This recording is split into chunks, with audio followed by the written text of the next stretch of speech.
এ দুনিয়া পরে থাকবে, আমরা একদিন থাকবো না। যারে যারে কাঁদবে রে মন, কেউ না চাবে ফিরে আয় আল্লাহ সাল্লি আলা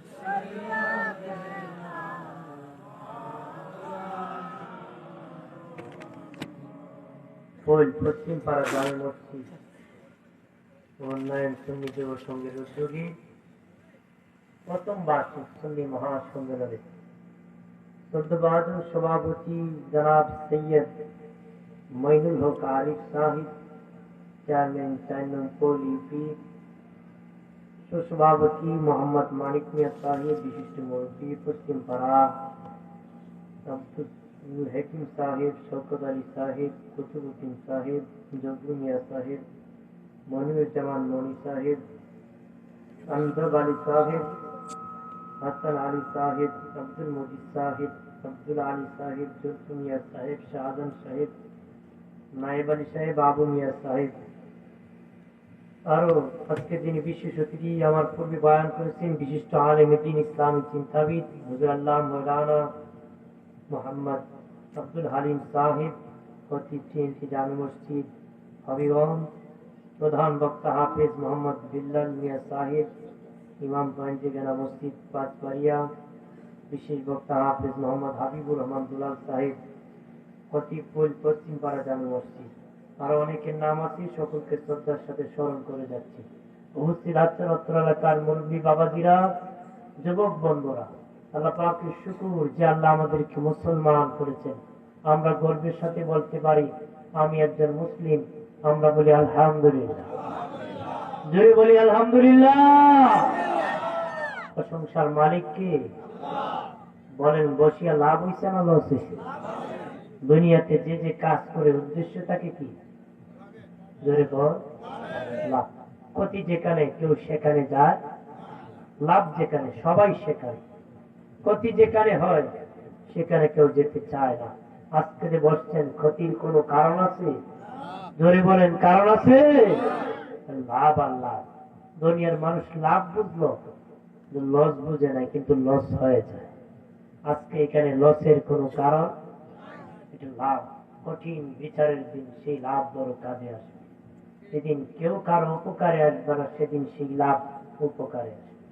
এই লাভের জন্য পাগল না, যে লাভ কাজে আসবে না সেই লাভ মানুষ খালি গনে আর বেছে। কথা বলে যদি বলে আল্লাহ সুবহানাহু ওয়া তাআলা কুরআনুল কারীমে 114 সূরা নাজিল করেছে। এর মধ্যে একটা সূরা হলো সূরা মারিয়াম, একটা সূরা হলো সূরা কাহা। দুটো সূরা কিন্তু পাশাপাশি।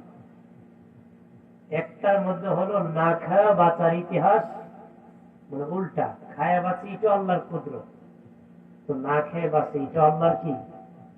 ধরে বলেন, আমাদের না খেয়ে আমরা খেয়ে বাঁচি এটা আল্লাহর কুদরত, এটা আমাদের কাছে স্বাভাবিক। আমাদের কাছে কি স্বাভাবিক? তো না খায়া বাঁচবে এটা হলো অস্বাভাবিক। সেটা আছে, সেটা সূরা কাহাতে বলেছে। আর সূরা মরিয়মে আশ্চর্য কথা আছে, বাবা ছাড়া আল্লাহ সন্তান পৃথিবীতে পাঠায়। জোরে বলেন না, বাবা মায়ের মাধ্যমে সন্তান আসে, এটা হলো স্বাভাবিক নিয়ম। আর বাবা ছাড়াই শুধু মায়ের পেট থেকে একটা সন্তান পাঠাইছেন, তিনি হলেন মারিয়াম। জোরে বলে, এটা আল্লাহর কি? ওটা আল্লাহর কি? আমি সূরা কাহাফের যে না খেয়ে বেঁচে ছিল তাদের দিকে একটু সামনে যাব। সূরা কাহাফ কেন নাজিল হয়েছিল? রাসূলুল্লাহ যখন কালেমার দাওয়াত দিয়েছিল, তখন দলে দলে মানুষ মুসলমান হতে লাগলো। তখন বেঈমানেরা একটা মিটিং ডাকলো সবাই মিলে, মুহাম্মদ যেভাবে আমাদের দল থেকে তার দল বড় করতেছে, এক সময় তো আমরা দিশেহারা হয়ে যাব, নেতারা তো উচিত তাদের বিপক্ষে একটা প্রতিরোধ গড়েছে।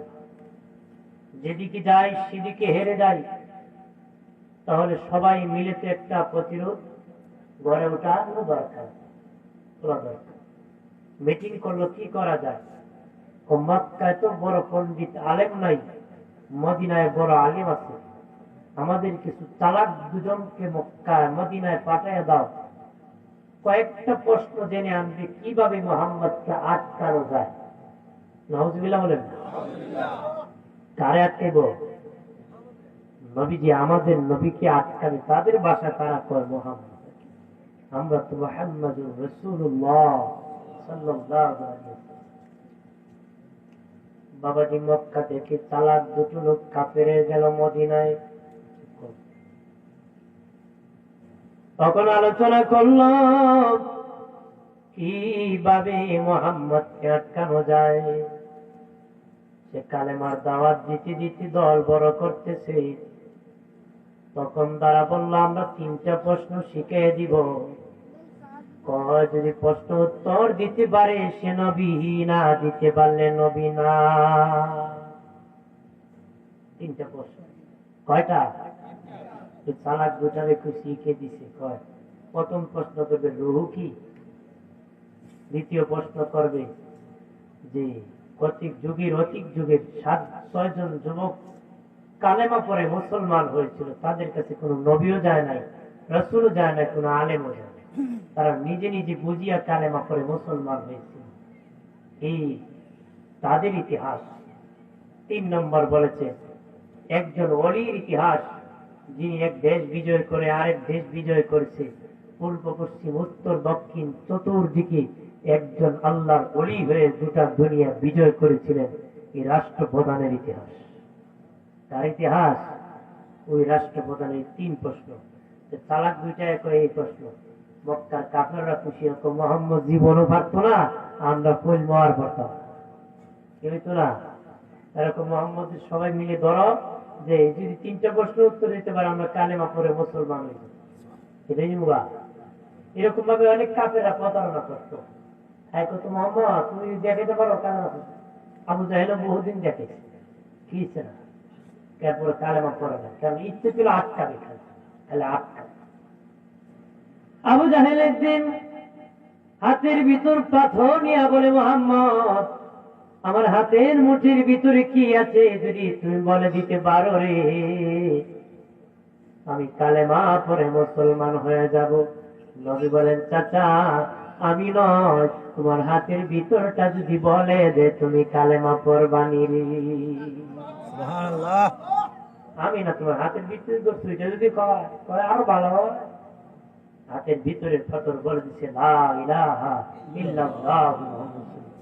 এবারে পাথর ফালায় মোহাম্মদ এত ছোট বসে বাতি যা মতলব তো কেমনি কিনা, নাউজুবিল্লাহ বলেন না, কি কয় এত ছোট বয়সে নাগাদু কেমনি কথা। ইচ্ছা নাই তো কালেমা পড়ে, ইচ্ছা হলো আটকা, ইচ্ছা হলো কি সংশোধনের পথ খুঁজবে না, বিভ্রান্তি করার জন্য প্রশ্ন করে। এমনও নেফাকি লোক প্রত্যেক সমাজে আছে, কথারই হই না, আছে না, কামগিরিবাজি করে। আমার বানের বাবা জিরানি কাল করেন ভালো করিয়া, তারা বলল মোহাম্মদ যদি উত্তর দিতে পারে আমরা কালেমা পড়বো, মোহাম্মদ তো জীবনই দিতে পারে নাই, কেমনে পারবে, আমরা এত বড় পণ্ডিত মক্কায়, আমরা এই উত্তর জানি না, মোহাম্মদ জীবনে স্কুলের বারান্দায় যায় নাই, উস্তাদের কাছে পড়ে নাই, কেমনে উত্তর দিবি। আমরা উত্তর লেখাপড়া করছি, আমরা উত্তর পারি না, মোহাম্মদ কিছু পারবি। আল্লাহ নবী তারপরে তারা দলে দলে গেল, যায় বলে ওগো মোহাম্মদ যদি তুমি 3টা প্রশ্নের উত্তর দিতে পারো গো, আমরা দলে দলে কালেমা পড়ে মুসলমান হয়ে যাব। 1 নম্বর রুহু কি, রুহুকে। 2 নম্বর ওই যে 6 জন যুবক কালেমা পড়ে মুসলমান হয়েছিল, তাদের কাছে কেউ যায় নাই, গুহাবাসীর ইতিহাস। 3 নম্বর বলেছে, 3 নম্বর একজন বাদশার ইতিহাস, একজন রাজা ওলির ইতিহাস, যিনি কোটা দরিয়া বিজয় করে শাসন করেছে। নবীজি বললেন ঠিক আছে, আগামীকাল তোমাদের জবাব দিব, আগামীকাল তোমাদের জবাব দিব রে। কে বললেন? নবীজি বললেন আগামীকাল তোমাদের জবাব দিব। কিন্তু জবাব আসতেছে না। একদিন, দুদিন, 14 দিন হয়েছে, ওহি আসতেছে। ওই কি তখন বেঈমানেরা বদনামেরা কইতে উত্তর দিব মোহাম্মদ জীবনে পারবো না করে বহুদিনে মোহাম্মদের রোগ ধরছে। নাউজুবিল্লাহ কইলা একলা আরেকলা রে মোহাম্মদের বহু দিনে ধরছে। একটা আরেকটা ক মোহাম্মদের ইল্লাল্লাহ লই আইছে। নাউজুবিল্লাহ কইলা ও মোহাম্মদ ইল্লাল্লাহ দাওয়াটা কইলো ইয়াক, কারণ প্রশ্ন করছি উত্তর দিতে পারে না। যারা এইরকম মস্কারি শুরু করছে, আমাদের দেশে আছে না, দেখবেন যে কোনো বিষয় নিয়ে মানে গুজব ছড়ায়, গুজব যে সানিয়া কইছে একটা 9টা বাজায় কথা বলে বেটা খা করছে খারাপ কানে কানে সোহান লাগে আছে না আপনাদের এলাকাত না থাকতে পারে, আমাদের সময় এক কানেরটা আরেক কানো, আরেক কানটা আরেক কানো। মনে করেন দলাদলি ঝগড়া আছিল না, ঝগড়া লাগাই দিব, ঝগড়া আছিল কিলা কিলি আছিল না, দুই পক্ষ মাছটা কিলা কিলি লাগাই দিব। একদম নেফাকি কিছু মানুষের স্বভাব আছে, কথা বলে আছে কিনা? তারা মুনাফিক, তারা কি মুনাফিকের আলামত লেখছে বাবাজি। মুনাফিকের আলামতের মধ্যে হলো মুনাফিকরা অসৎ কাজে আদেশ করে, সৎ কাজে নিষেধ করে, ভালো কাজে তারা নিষেধ করবে, মন্দ কাজে তারা আদেশ করবে। মনে করেন কোন জায়গায় দুইজনের ঝগড়া নাই, তারা ঝগড়ার ব্যবস্থা করবে। ঝগড়া আসিল ঠিক, মারামারি নাই, তারা দুই পক্ষে কথা বলিয়া মারামারির ব্যবস্থা করে দিবে। এটা মুনাফিক স্বভাব। নাহলে সাহাবন জানাতো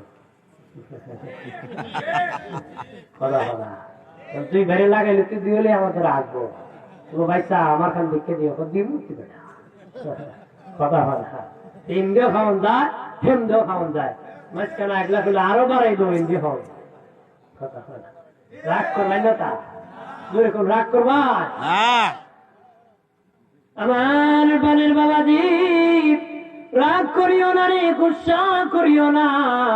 যদি বেশি রাগী হও, কাল কিয়ামতের দিন মালিকের আদালতে রাগ দেখে যদি বাপের বেটা হও, বাপের বেটা হলে আজরাইল আসলে মেজাজ গরম দেখায়, কবরে মুনকার নাকির সামনে মেজাজটা গরম করে দেখায়। আরো যদি বেটা হও, হাসরের মাঠে মালিকের আদালতে দাঁড়াইয়া মেজাজ গরম করে দেখায়, সকল বুঝবা 12টার পরে 13টা কারে কয় কথা কথা।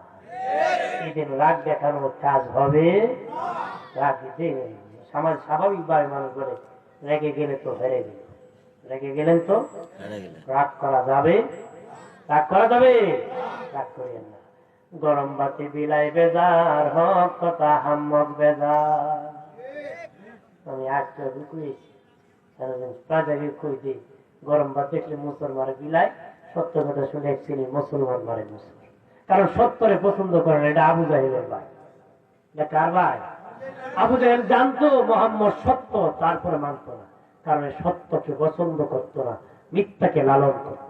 এই জন্য মিথ্যাকে দ্বারা লালন করেন, সত্যকে দ্বারা পছন্দ করেন না, তার কপালে হেদায়েত নসিব হবে না।